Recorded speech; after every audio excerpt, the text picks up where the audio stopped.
Mojuba, um boboremim, babamim, yamim, mojubá, axé. Hoje o assunto é Odu. Começando aqui uma saga de explicações que irá do primeiro ao 16º Odu, em que nós cultuamos, em que nós equilibramos, em que nós movemos energias vitais de todos os seres humanos na face da Terra. O assunto hoje é Ocaran Meji, o primeiro Odu a se comunicar no Erindilogum e o oitavo filho de Ofum Meji. É o Odu que corresponde em sua palavra à tradução. A primeira palavra é a boa, ou uma só palavra. Hoje nós falaremos do chefe dos gêmeos. Hoje nós falaremos do Odu que impôs a fala e todos os idiomas que nós falamos hoje em nosso mundo. Hoje nós falaremos de um Odu que viveu no céu, que viveu na terra, que foi energia e está ativa nas nossas vidas até hoje. Ocaran Meji.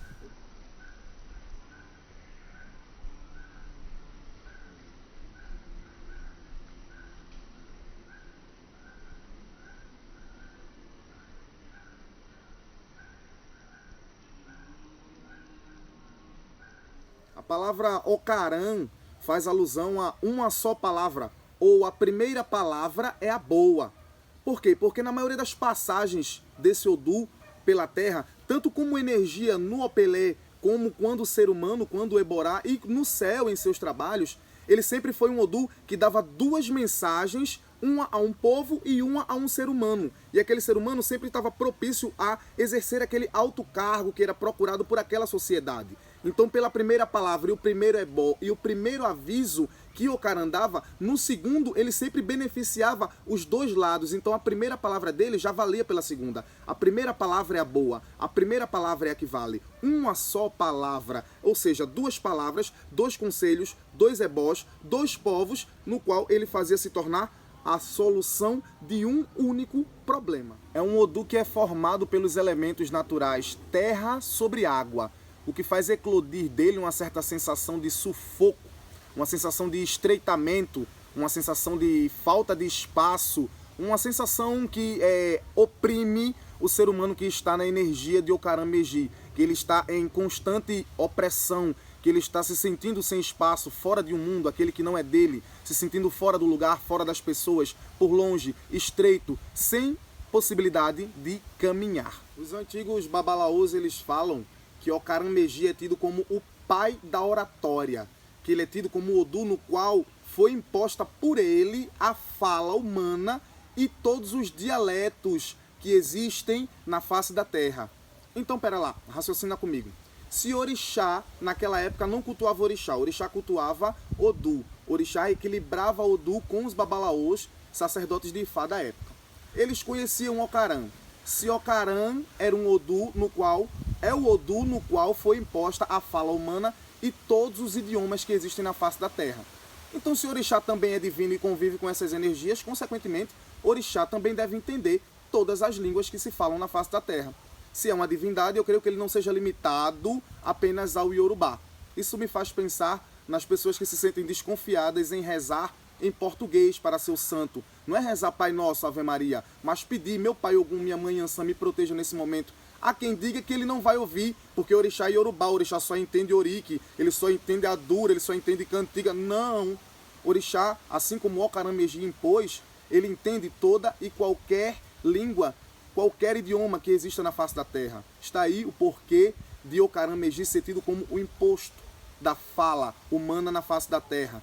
Ele é o pai da oratória. Tem uma passagem de Ocaran Meji que contada por Orumilá, né, uma versão contada pelo próprio Orumilá, que Xangô, Obaloió, Obacossô, procura um babalaô para fazer adivinhação para ele, e que consequentemente o que cai na adivinhação para Xangô é Ocaran Meji, onde Xangô foi procurar poder além do que já tinha.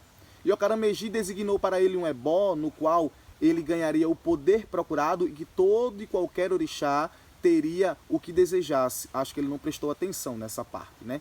Fez o ebó e logo após o ebó, a voz de Xangô se tornou forte, potente, ficou parecendo o trovão e saíram labaredas de fogo misturado com eletricidade da boca de Xangô. É aquela historinha que a gente escuta que Ioiá foi buscar a porção lá no feiticeiro de Baribá e trouxe e tomou metade. Só que essa é contada por Ifá, por Orúmila. E aí ele chega no palácio e mostra às esposas o poder que adquiriu. Oiá, como sempre, muito astuta, muito cheia de empoderamento feminino, não gostou de ficar por baixo, sendo ela a mulher do casal do Dendê, né, do Rei do Fogo, como a gente sabe, a titular da história mais próxima. Procura o Babalaô e faz a adivinhação. E cai para ela lá Ocaram Meji, que manda ela fazer o mesmo ebó, para que ela obtenha aquilo que ela desejava. Não foi isso que ele disse na primeira palavra? É o que ele está dando na segunda, é Ocaram Meji com suas duas palavras que valem por uma e resolvem um só problema. Dois problemas viram um problema que se resolve, termina em solução. Chegando em casa, ela mostra o poder a Xangô e, consequentemente, Xangô não gosta daquilo, sai maldizendo Ifá e Orúmila, dizendo que como capaz seria uma filosofia de vida daquela tão séria de dar poder a uma mulher, a uma simples mulher. Mais uma vez o machismo agindo bonito aí na época da Idade da Pedra, lá da idade do começo do mundo, né? Os seres humanos já agiam de machismo, os orixás já agiam com machismo, achando que a mulher era menor.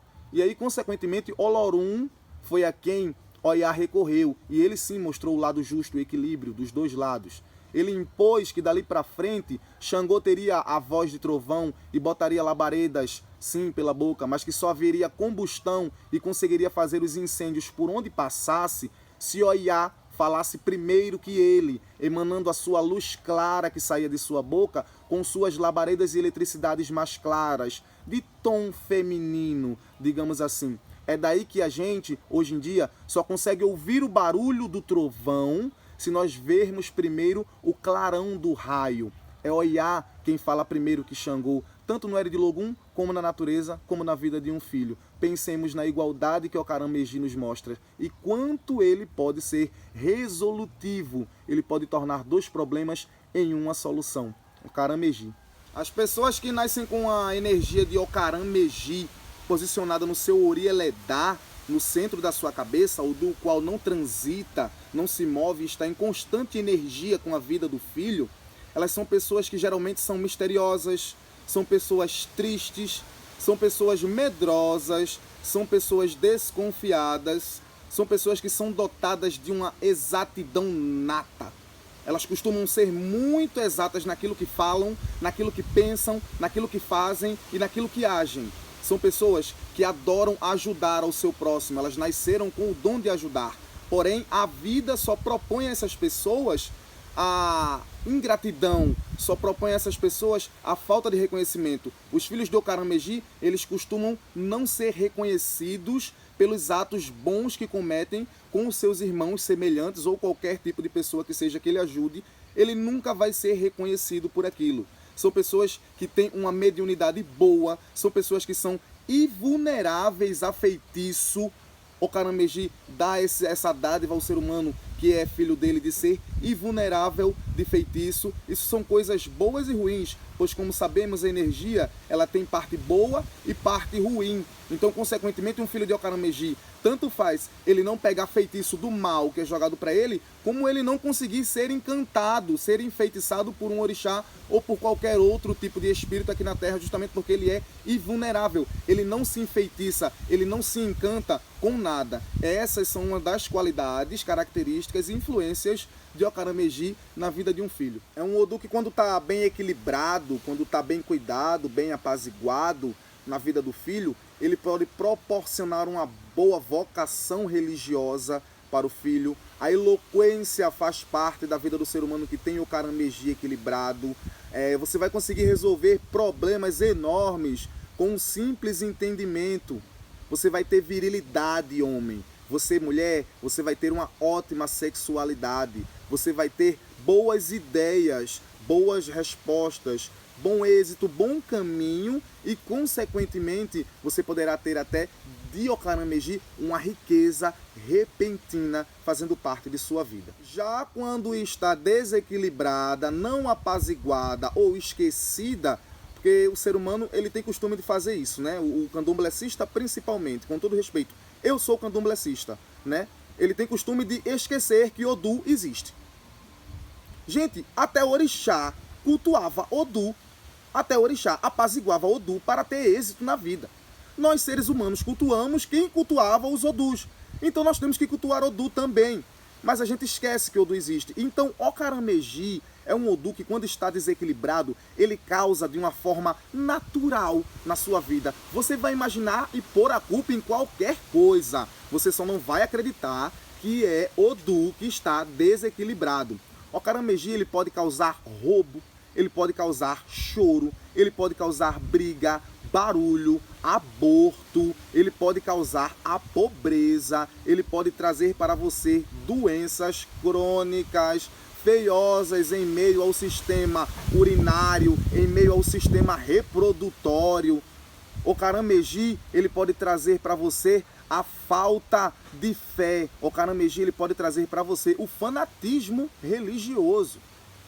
Ser fanático religioso é uma influência negativa de Okaran-Meji. Ele pode impossibilitar o ser humano de realizar os seus ideais. Então pensem nisso. Vamos lembrar que os nossos Odus, eles podem influenciar na energia de nossos orixás. Nossos orixás são guardiões de nossas cabeças. Então pensemos em cultuar orixá e Odu, porque Odu é muito importante. Além do que, é muito poderoso, viu? Tem uma historinha que explica isso, né? Tem uma historinha que fala que o Kitibiriquiti, um babalaô antigo da época de orixá, fez adivinhação em Ifá para Olu, para o rei. E na adivinhação do rei saiu Okaran-Meji. O problema do rei era que ele tinha tido um único filho e não conseguia mais ter outro filho para aumentar a família. Okaran-Meji mandou que ele fizesse sacrifício com uma ovelha branca sem uma pinta preta, uma cabrita pequena e um bode. Vejam vocês como é que são as coisas, né? Como é que eram os materiais de antigamente. E isso já dava resultado em tudo. O rei fez o sacrifício e Okaran-Meji afirmou para ele que até então Okaran se chamava só Okaran. É daí que nasce a história do pai dos gêmeos, é onde ele vira Meji. Afirmou que após o sacrifício feito, o filho dele se transformaria em 2. E assim aconteceu. O rei teve o filho dele duplicado. E é daí que Okaran-Meji ganha a dádiva de ser tido como o mistério que envolve o nascimento de gêmeos e saber que os gêmeos dependem da influência de Okaran-Meji para viver. É aí que ele se torna Okaran-Meji, Okaran 2, Okaran 2 vezes, Okaran que conseguiu transformar um em 2. Queria primeiramente deixar bem claro para vocês, bem claro, que eu não sou dono de verdade nenhuma, pessoal. Eu tô aqui apenas para esclarecer as pessoas que querem ter o conhecimento na minha forma de estudo e conclusão do que venho adquirindo de conhecimento.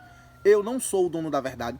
Eu não estou aqui para impor verdade absoluta para ninguém. Eu estou apenas para esclarecer as minhas conclusões do que Ifá e Orunmila deixam para nós de sabedoria. Por favor, não me julguem. Se não vão me apoiar, não me julguem. Apoiem seu irmão, deem as mãos, esclareçam os seus jovens. Eles estão cansados de um candomblé de olhos fechados. Okaran-Meji bawo nuona la fefe wa onambilisi kode. Saudemos Okaran-Meji para que os nossos caminhos sejam abertos e que o mal fique para trás. Oloye Felipe, Obalaxé.